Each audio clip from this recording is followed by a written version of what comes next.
parler beaucoup plus de la foi et du raisonnement. Est-ce que les deux peuvent cohabiter ensemble ou bien chacun? Avant de commencer, quand on parle de la foi, à quoi fait-on allusion?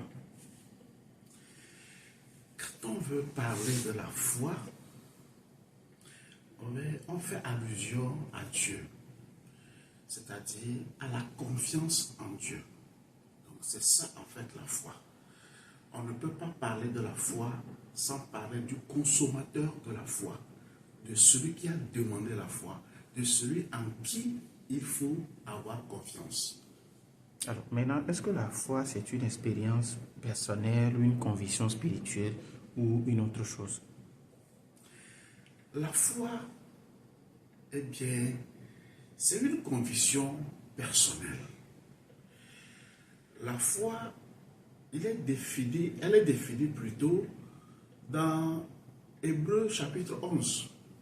La foi, c'est, permettez-moi de paraphraser, c'est ce qu'on ne voit pas, mais qu'on croit. C'est ce que on n'a pas encore eu, mais on espère. Donc, ça voudrait dire tout simplement que c'est ce qui ne s'est pas encore réalisé, mais on croit à sa réalisation. Donc, c'est quelque chose qui vient dans la pensée de l'homme. Et l'homme doit essayer d'exprimer ou de vivre en tenant compte de ce qui n'est pas encore. Donc, en réalité, pour définir tout simplement la foi, c'est ce que ça veut dire en fait. Alors, et le raisonnement alors? Comment vous définissez le raisonnement? Le raisonnement, en fait, tient compte de beaucoup de choses. Ça tient compte de ce qui se passe, de la réalité vivante, la réalité, ce que nous vivons. On prend des décisions en tenant compte de ce qui est réel, ce qui est visible, sans imaginer que ça peut se passer autrement. Le raisonnement, il y a des hypothèses. Il y a des choses sur lesquelles on dit que ça c'est comme ça et c'est comme ça. On ne peut pas, on ne suppose pas ou bien on ne le rejette pas dans l'avenir, mais on prend en compte ce qui est déjà. Alors, la question est de savoir, est-ce que le chrétien doit raisonner ou le chrétien, il doit croire seulement? Le chrétien, en fait,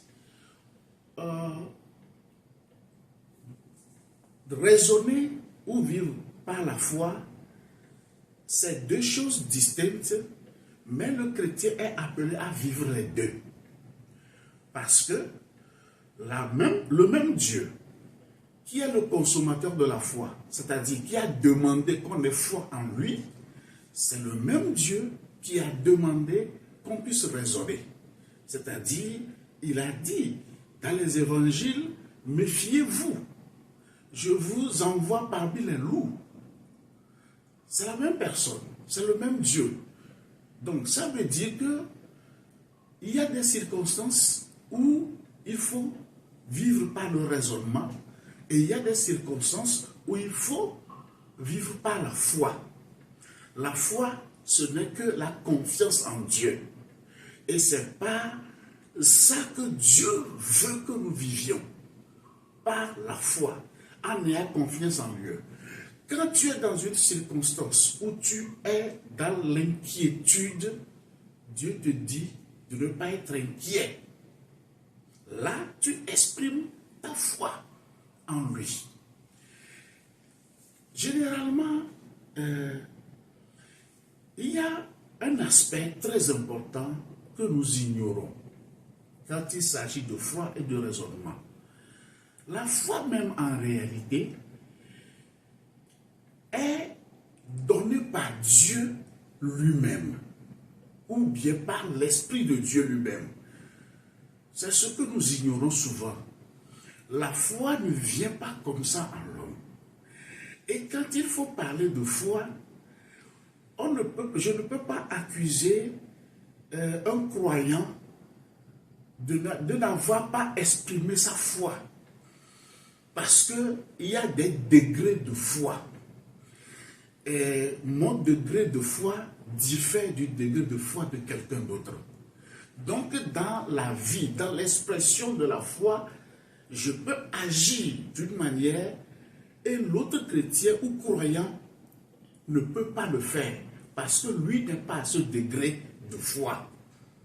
Donc, si tu n'as pas reçu ce degré de foi, vis pas le raisonnement. Là où tu es et que ta foi supporte ça, là, une situation donnée, c'est là-bas que tu dois exprimer cette foi. Mais si ta foi n'est pas là-bas, c'est que le reste, c'est de l'imagination. Tu imagines une foi, tu es en train de forcer une foi qui ne va pas réussir et on va dire que c'est comme si Dieu a failli ou bien n'a pas répondu. En réalité, non. C'est parce que ta foi n'est pas arrivée à ce niveau et ce n'est pas à ce niveau que Dieu veut s'exprimer, mais tu devrais plutôt utiliser le raisonnement. Donc, il faut qu'on fasse très attention. Le chrétien doit savoir son degré de foi, la circonstance dans laquelle tu te trouves, qu'est-ce que Dieu te dit, quelle foi t'arrive. Donc, c'est cette foi-là que tu vas exprimer. Quand on te dit que tu n'as pas la foi, c'est peut-être qu'on t'encourage à cultiver la foi. Alors, cultiver la foi, c'est quoi? C'est de cultiver ton intimité avec Dieu. Quand tu cultives ton intimité avec Dieu, tu vas arriver à un niveau où Dieu va élever ta foi. Et c'est à ce niveau-là que quand tu es dans une circonstance donnée, facilement tu vas avoir confiance en Dieu. Quand il s'agit comment l'appelle-t-on, des Hébreux devant Nebuchadnezzar. Et ils sont ces trois, on les a demandé, Shadrach, Meshach et Abednego, on les a demandé de se prosterner devant une statuette. Ils ont dit non. C'est-à-dire que dans leur cœur, selon l'histoire, ils n'ont pas hésité. Il n'y a même pas eu d'hésitation, il n'y a même pas eu de doute. Quelles que soient les menaces qui viennent, ils sont sereins. Et à un moment donné, ils ont dit, faites ce que vous voulez faire. Notre Dieu va nous délivrer. Alors, qu'il nous délivre, ou bien qu'il ne nous délivre pas, en tout cas, nous, on ne va pas adorer votre statuette. Donc, il y a une sérénité. Donc, c'est leur degré de foi qui les a amenés là-bas. Et effectivement, on les a jetés dedans. Et quand on les a jetés dedans, vous avez vu, on a dit quoi? On a dit que ils étaient trois, mais en fin de compte, on était en train de voir une quatrième personne. Mais la quatrième personne, c'est qui? Ils ont eu la présence de Dieu à leur côté. Et cette présence de Dieu a annulé la force du feu. Le feu qui devait les dévorer. Donc ça voudrait dire tout simplement que ça dépend du degré de foi. Il y a des gens, à moins de choses, qui vont courir. Oh non, si c'est comme ça, on m'a adoré. Voilà, ça, parce que quand on dit maison royale, il y a une puissance, il y a une force. Qui est celui-là qui va résister à la maison royale? En plus de ça, on dit, on va vous jeter dans le feu. Ce qui est sûr, c'est-à-dire, le raisonnement, c'est que dans un feu, tu dois brûler. Alors, il faut comprendre en même temps que, d'abord, ceux avec qui tu as affaire, ils sont plus grands que toi. Donc là-bas, le raisonnement, c'est d'obtempérer. Alors, ils n'ont pas obtempéré parce qu'ils ont un degré de foi qui leur permet de résister. Alors, maintenant, est-ce que la foi et le raisonnement sont toujours en opposition ou ils peuvent coexister de façon harmonieuse? Coexister de façon harmonieuse, non. Parce que l'autre, bon, c'est un peu compliqué. C'est un peu compliqué de les dissocier et au même moment qu'ils soient aussi ensemble. Parce que dans la vie, parfois même, vous allez vivre, votre raisonnement même que vous êtes en train de faire peut être aussi un degré de foi. Parce que vous êtes en train de raisonner, parce que vous croyez en la force de quelque chose, vous croyez en quelque chose. C'est pourquoi vous raisonnez de cette manière. Donc, en ce sens, on peut dire que le raisonnement et la foi sont ensemble. Où le raisonnement et la foi vont conduire certaines personnes à faire une même décision. Voilà. Par contre, quand on dit raisonnement, c'est que, comme je viens de le dire, on a en face d'une situation. Alors, les deux personnes, si on prend deux personnes, l'autre va utiliser le raisonnement et l'autre peut utiliser la foi. Il dit, moi, cette situation que je vois, je ne peux pas. L'autre dit, on peut aller. Alors, je peux aller. Dans ce cas, c'est opposé. Et les deux ne peuvent pas marcher. Donc, d'une manière absolue, on ne peut pas dire qu'ils ne peuvent pas cohabiter. Mais il y a des circonstances où le raisonnement peut rejoindre la foi, où la foi peut rejoindre le raisonnement. Alors, quand il y a des fois où vous voyez un chrétien qui est souffrant, au lieu d'aller à l'hôpital, on décide de prier. Dans ce cas, qu'est-ce qui prédomine, la foi ou le raisonnement? Ok. Déjà, comme je viens de le dire, il y a certaines personnes, au lieu d'aller à l'hôpital, ils décident de prier parce qu'il a cru en cette maladie qui a attaqué quelqu'un et qui on est allé à l'hôpital, on leur a dit non, ce n'est pas une maladie d'hôpital, d'aller prier. Donc quand ils décident ça en ayant foi en ce qu'on a dit à l'autre. Donc c'est là-bas que vous voyez la foi ou bien le raisonnement et la foi se rencontrent.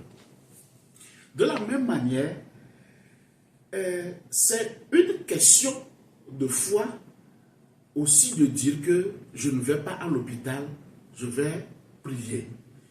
Alors, mais cette foi, c'est pourquoi je dis que la foi, normalement, c'est communiqué par Dieu. Donc, quand en tant que chrétien, en tant que croyant, Dieu, tu as eu cette communication de foi qui te dit de ne pas aller à l'hôpital. Cela veut dire que tu n'as pas besoin d'aller à l'hôpital, tu dois prier. Peut-être tu vas à l'hôpital, tu vas aggraver ta situation, ou bien tu vas perdre même ta vie. Ça, c'est des cas qui arrivent. De la même manière, au lieu, cette décision que la personne est en train de prendre est une décision peut-être grave. Il devrait aller à l'hôpital. Les gens ont eu des fois qui sont des fois non fondées ou bien des fois erronées. Parce que cette maladie, en réalité, c'est une maladie où il doit aller à l'hôpital pour se faire soigner. Mais parce que peut-être il n'a pas les moyens. Donc il n'est pas allé. Et parfois, il y a certaines personnes, on ne se dit pas la vérité. Au lieu de se dire la vérité et de dire la vérité à Dieu en face et dire que je n'ai pas les moyens, on dit non, ça va passer. Il suffit de roge, moi je vais prier, ça va passer. Même si tu souffres de quelque chose, la première réaction, bon, c'est d'aller à l'hôpital, de se faire soigner. Mais s'il y a ton esprit qui te dit que ça, il ne faut pas faire ça, là, c'est ça quoi. Donc, il faut faire attention pour ne pas vouloir poser un acte de foi alors que c'est autre chose. Et quand on même parle de foi, je parle des degrés. Il y a des fois même qui sont des dons de Dieu. L'expression de la foi même, à un certain niveau, c'est un don. Ça veut dire que quand on te dit l'histoire, tu ne peux pas t'en revenir. Parce que ça sort de l'entendement humain. Un missionnaire veut voyager, il n'a pas les moyens de voyager, mais Dieu, c'est-à-dire il a eu la conviction que Dieu lui a demandé de voyager, de quitter ici, d'aller dans un autre pays. Il n'a pas il n'a pas les moyens d'acheter le billet. Mais il sait qu'il va voyager le jour-là. Il a fait sa valise, tout et tout. Il est allé à l'aéroport. Bon. Comme il voyage d'habitude, il a son visa déjà qu'il peut exploiter. Mais il n'a pas de billet.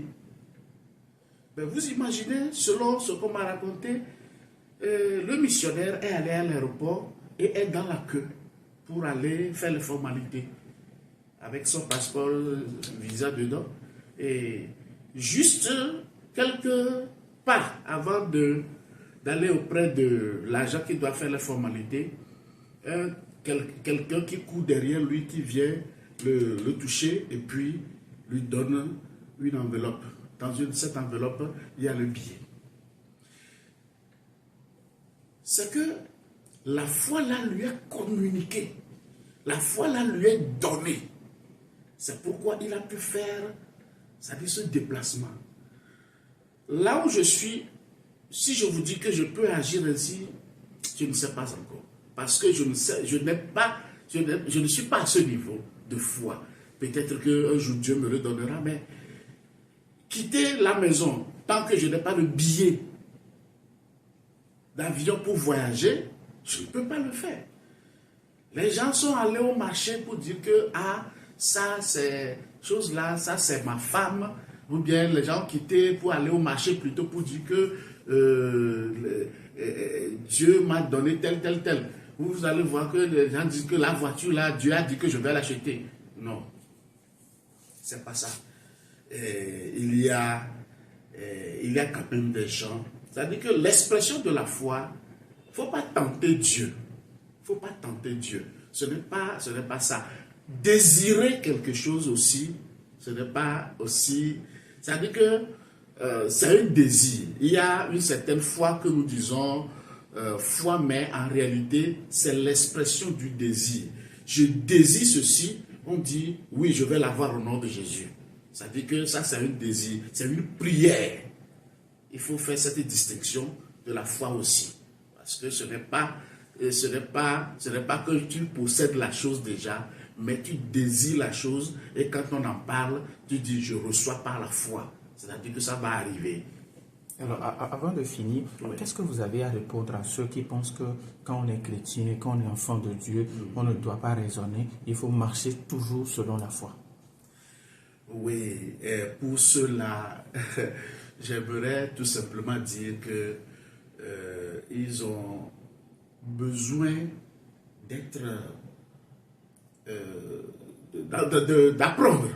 d'apprendre au sujet de Dieu. Parce que Dieu, le même Dieu, c'est-à-dire que le même Dieu, un chrétien fervent peut être malade et mourir. Faire un accident et mourir.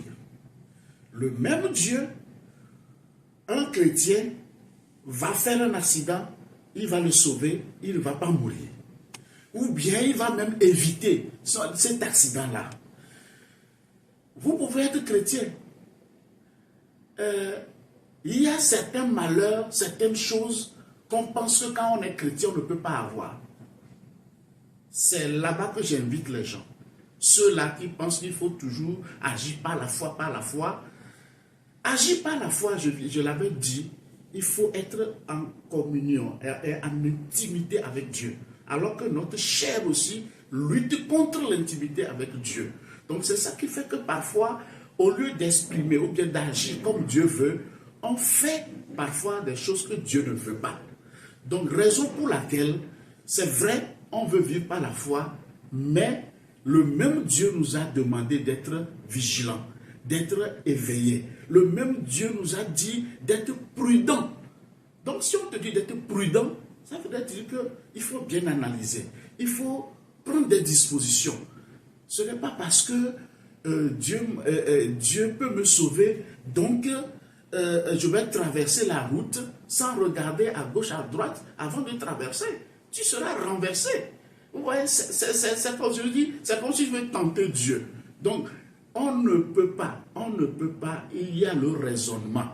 On a vu les apôtres, ceux qui ont milité même pour l'évangile. Au début, ils ont été décapités. Mais ils ne sont pas décapités dans le champ, ou bien pour les affaires qu'eux-mêmes ils faisaient. Pour l'évangile, ils sont en course pour aller évangéliser. On les a décapités, on les a brûlés. Mais Dieu les a laissés. De la même manière, il y a d'autres personnes, Dieu les a secourus. Donc ça dépend des circonstances. Et ça dépend de la mort de Dieu. Lui, ça ne lui gêne pas. C'est ça. Parfois on dit, il faut faire, et on demande à Dieu, fais ça pour ta gloire, fais ça pour ta gloire. Seigneur, attention. Ce que toi tu penses qu'il faut faire pour la gloire de Dieu là, Dieu ne trouve pas sa gloire là-bas. La gloire de Dieu est ailleurs. Il y a des choses que Dieu veut que nous ne voyons pas. Parfois même notre mort peut-être, ou bien ce malheur même en ce temps-là, est profitable pour nous que ce que nous-mêmes nous le pensons. Nous on pense que non, ce malheur-là ce n'est pas bon, mais le malheur-là, peut-être que Dieu veut exploiter ce malheur pour quelque chose. Donc, on doit vraiment chercher à vivre l'intimité de Dieu, connaître Dieu et exploiter, c'est-à-dire vivre constamment, chercher à vivre constamment la présence de Dieu. Et lui-même nous dira. Parfois, on se rappelle, c'est Dieu lui-même, bien l'Esprit de Dieu, a dit à Marie et Joseph de faire fuir l'enfant au moment où on devait tuer les enfants, les nouveaux-nés. Et ils sont partis en Égypte, se cacher un peu avant de revenir. Vous voyez? Donc là, c'est quoi? On va dire que ils n'ont pas la foi. On peut qualifier ça des gens qui n'ont pas de foi. On dit qu'on tue les enfants, Hérode qui tue les enfants, donc vous ne pourrez pas en tant que... D'ailleurs, même c'est Jésus. Non, Jésus ne peut pas fuir. Mais on leur a demandé de fuir et d'aller se cacher d'abord. Donc ça veut dire qu'il y a des circonstances, il faut utiliser le raisonnement. Et ce raisonnement même, l'Esprit de Dieu même va te dire, raisonne. C'est comme ça. Donc nous disons, il n'y a pas de solution carrée ou bien absolue pour dire qu'il faut exercer la foi, il faut exercer, comment l'appelle-t-on, le raisonnement. D'ailleurs, dans les deux, l'Esprit de Dieu nous dira ce qu'il faut faire. Et c'est Dieu lui-même qui communique la foi. Merci.